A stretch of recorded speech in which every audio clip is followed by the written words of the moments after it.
විපක්ෂයේ එවෝ ඉන්නේ අප පිට එක්කෝ ඉන්නේ සැක පිට ගැහුවා කතිරය අනුරට විපක්ෂය ගැහුවා කන පිට දැන් දවස ගානේ අඩනවා තැන්න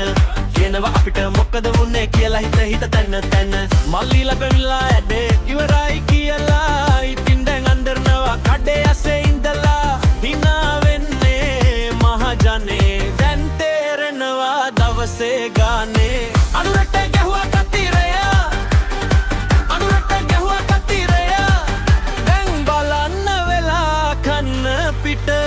බලේ තිබ්බ දවසේ හිටියේ රජවරු වගේ දැන් ඉන්නේ මීමවල චරිත වගේ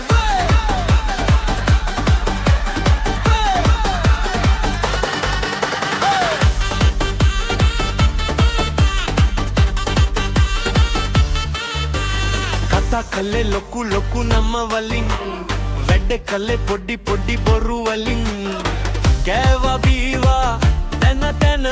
අන්තිමට වැටුණා තමන්ගේ වල තැන් බලන කොට හරිම සරලයි ජනතාවගේ හිත කියන්නේ තදම සරලයි කෙලින්ම දුන්නා උත්තරේ කෙලින්ම වැටුණා උන්ගේ කෝපේ තැන්නන එපා මගේ හොදේ වෙලා තියෙන්නේ ඔබලාගේ වරදේ ඉස්සර තිබ්බ උඩඟුකම අද වෙලා තියෙන්නේ හුළඟක් වගේ නිමාවා